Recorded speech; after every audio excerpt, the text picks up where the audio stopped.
Have you ever felt it? That constant low hum of white noise in your mind, the heavy weight of that one task you know you need to do. And at the same time, this invisible force pulling you in every other direction.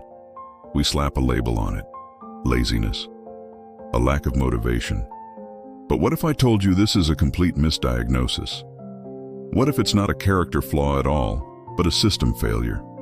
And today, we are going to install the patch. This is the discipline protocol. Imagine a city forged from obsidian and light. In this city lived a young craftsman named Kale. His dream, his singular obsession, was to forge a blade made of pure energy crystal, a weapon of sheer will. But with every single attempt, he failed. The heat of the forge was intense, unbearable. The noise of the world outside his workshop was a constant, nagging distraction. And his own mind. It was a sea of turbulent, crashing thoughts. Minutes bled into hours, and hours into days.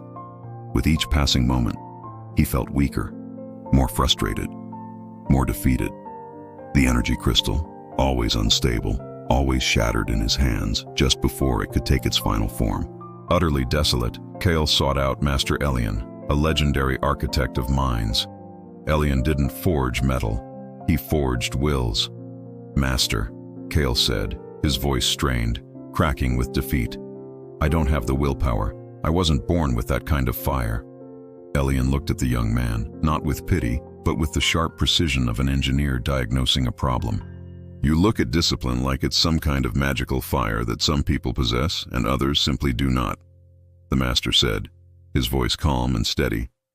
"But discipline is not fire. It is a structure. It is not inherited. It is built." Elian led Kale to the center of his workshop. The space was dark, illuminated only by thin veins of blue light that crisscrossed the floor like intricate circuits. "You are trying to control an entire ocean of distractions with a leaking bucket," Elian stated plainly. "Your approach is fundamentally flawed. You do not need more willpower. You need fewer obstacles." With a simple gesture, Elian activated a hologram in the center of the room. It shimmered to life, showing a three-dimensional blueprint of a human mind. "Your will is not weak, Kyle. It is unprotected. The energy you should be using to forge that blade is being drained, siphoned off to fight 100 unnecessary battles against noise, doubt, and hesitation." The hologram shifted, the chaotic web of energy simplifying, coalescing into a single, clear stream flowing directly toward one task. "The secret," Elian explained, "is not to magically increase your energy. It is to stop wasting it.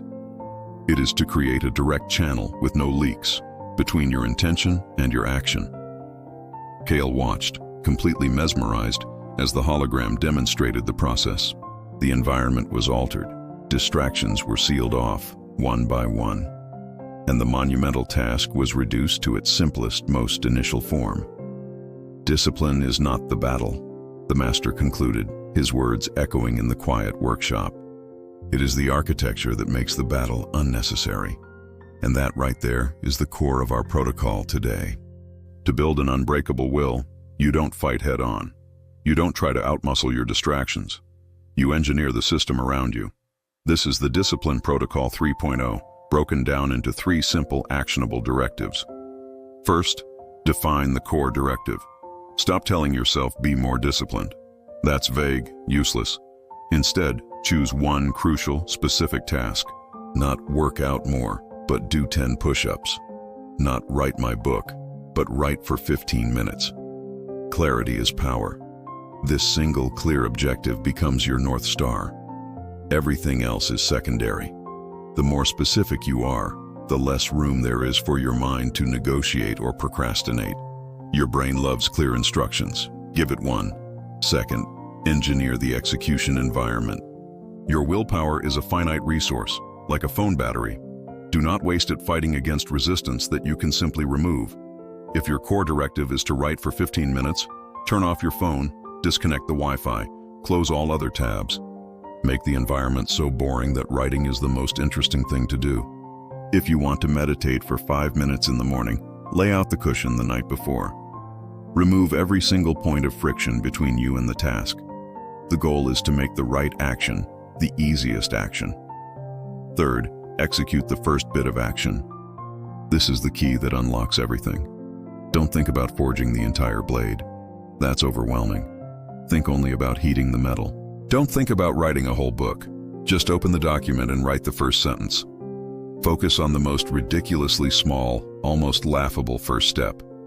This tiny action bypasses your brain's fear and resistance circuits. It creates momentum. And momentum is the currency of discipline. An object in motion stays in motion. Get yourself in motion no matter how small the initial push. Cale did not become a master overnight. Of course not. But he stopped fighting a losing battle against himself. He re-engineered his workshop to block out the noise. He defined his single task for the day, one stage of the forging process, and he focused only on the first strike of the hammer, and then the next, and then the next. And strike after solitary strike, the energy crystal began to hold its form. The blade, once an impossible dream, began to materialize in his hands. Your mind is not a battlefield. It is an operating system. It's time for your upgrade. It's time to stop trying to be a warrior and start being an architect. Design your success, build your discipline, install the system that makes failure improbable. If you are ready to install your 3.0 version and join a community of fellow mind architects, subscribe to the channel and activate the notification protocol. You're not just watching a video, you're starting a system upgrade. Welcome to the Apex Mind.